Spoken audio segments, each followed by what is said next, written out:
The WNBA Draft ratings are officially in, and boy, oh boy, do we have some things to talk about. Let's cut to the chase. You know who's at the center of this. UConn coaching legend, Geno Auriemma, master of the subtle jab, and unofficial president of the Anyone But Caitlin Clark fan club.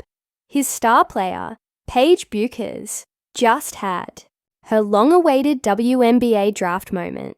But instead of the media frenzy that erupted when Caitlin Clark was taken first overall last year, Paige's entrance into the league landed with a surprising thud and served up a harsh reminder of where the spotlight really shines.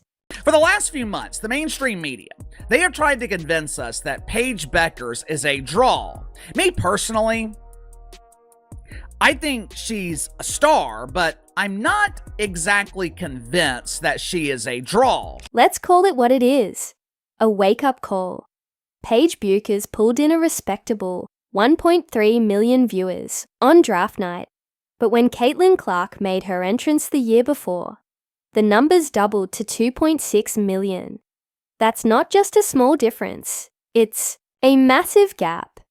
And if you think it's just random chance, you're overlooking the real story unfolding in women's basketball. You'll find a lot of stars, but there's only a handful of draws. There's only a handful of people over the past 40 or 50 years who have the impact, the drawing power to elevate the product into the mainstream. Paige Bueckers may be getting the star treatment, ESPN highlights, glowing interviews, and Geno Auriemma's signature smirk front and center. But let's be real. The UConn Magic act isn't fooling anyone. No media push or nostalgic hype can overshadow the fact that Caitlin Clark has already captured the spotlight. She's not just in the conversation. She's changed the conversation, redefining what it means to be the face of women's basketball. Whether or not Paige Bueckers is a star or a draw, that remains to be seen. Judging by the ratings for the Dump Diver draft the other night, Paige Bueckers is not a mainstream draw yet. WNBA drew 1.3 million viewers the other night for the draft on ESPN. Now, that number, it can be credited 100% to Paige Bueckers because every other player involved was completely unknown. This isn't about questioning Paige Bueckers' talent. Her skills are undeniable, but when we're talking about star power, the kind that sells out arenas and dominates every sports headline, that lane belongs to Caitlin Clark. And if those draft night ratings are any clue, the fans made their decision loud and clear. They weren't buying what the Geno-powered media machine was selling. Sure, Geno Auriemma has a Hall of Fame resume and more championships than most programs could dream of. But lately, his commentary feels less like wisdom and more like your salty uncle at the family BBQ who's struggling to let go of the spotlight. Although 1.3 million is a great number for the WNBA, it is significantly below what Caitlin Clark drew last year. Matter of fact, it's 50% lower than what Caitlin Clark drew last year. It's one thing to hear passive-aggressive jabs from a relative at Thanksgiving. That's practically part of the holiday. But Geno Auriemma, he's been delivering that same energy toward Caitlin Clark for 2 straight seasons. Whether it's a press conference or a post-game interview, he always manages to sneak in a veiled shot. After a while, it stops sounding like strategy and starts looking a lot like insecurity. You're a great college player, like Caitlin was. The delusional fan base that follows her disrespected the WNBA players by saying she's going to go in that league and tear it apart. There were actually odds on she's 3rd or 4th in betting odds on being MVP of the WNBA. These people are so disrespectful and so unknowledgeable and so stupid that it gives women's basketball a bad name. Okay, so the kid was set up for failure right from the beginning. He's been subtly chipping away at her for years. minimizing her numbers, downplaying her influence, and writing off her massive following as nothing more than hype. And while the UConn PR machine is still doing its best to spin the narrative, the cracks were impossible to ignore during this year's draft broadcast. The vibe was off, interviews were clunky, names got mispronounced, and the whole event felt like it was stuck in last year's shadow. The truth was hard to miss. Geno's hand-picked star got outshined by a player who never needed a UConn jersey to become a national icon. I'm here with Anissa and Rakia, and we are holding it down right now. Oh, sorry. Go ahead. My bad. It's okay. Sorry. What? Go ahead, say your name. Cheyenne Zellers. I'm so sorry. That is embarrassing. Cheyenne, I apologize, by the way. That's so embarrassing. Even veteran commentator Tim Wilson didn't mince words when he said, off-air, that this year's draft felt nothing like last year, and he wasn't wrong. One spotlighted a generational talent who rewrote the record books and redefined the sport.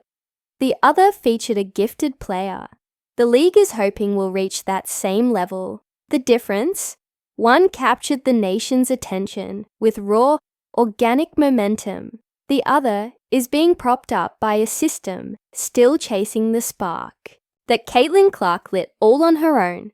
2025 second most viewed WNBA draft of all time with an average of 1.25 million viewers with a peak of 1.46 million viewers, up 119% versus 2023. And I know what the question may be, 2023, 2020. Well, Ben, just out of curiosity, because we're all curious around here, right? We all want to be well-informed. What is it compared to the 2024 draft? Let's zoom out and talk about why ratings matter. In pro sports, viewership isn't just a vanity metric. It's the currency of the entire operation. Ratings drive ad dollars, influence sponsorship deals, and determine the size and scope of TV contracts. So when there's a 49% dip in viewership, that's not just a number. It's a siren blaring in marketing departments, a boardroom in crisis mode, and somewhere at ESPN, a producer desperately trying to explain it all on a very uncomfortable Zoom call. It's down 49%. 49% of the audience said, yeah, I'll go watch paint dry instead. In fact, some people, Jason Whitlock, he didn't even realize the WNBA draft took place the other night. He found that out the next morning, that Paige Bueckers and the WNBA draft had actually taken place. Last year, 2.45 million, peaked with 3.09 million, up 307% from the previous high back in 2004. Here's where things start to get complicated. The WNBA and ESPN spent months positioning Paige as the next big thing, carefully scripting a storyline that echoed the Caitlin Clark blueprint. Glowing features, dramatic promos, the full marketing, push. But the audience didn't take the bait, the buzz was muted, the excitement felt forced. And honestly, can you blame them? Why buy into a copy when the original is still dominating the league night after night? It's a hard pitch when the so-called successor feels more like a shadow than a star. 601,000 from 2004.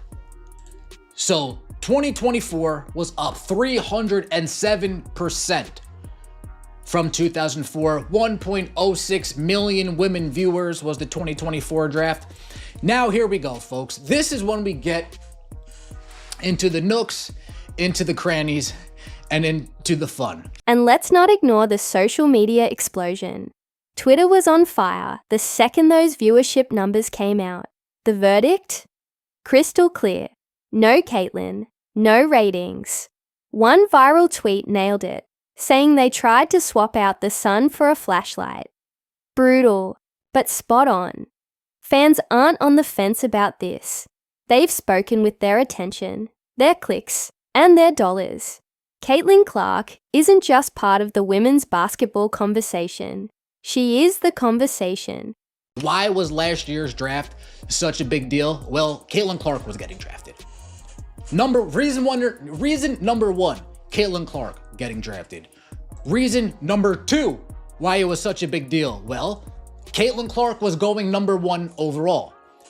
And the third reason why, calling a spade here, these three women, Angel Reese, Caitlin Clark, Cameron Brink. Perfect storm. A perfect storm, a perfect bill of goods.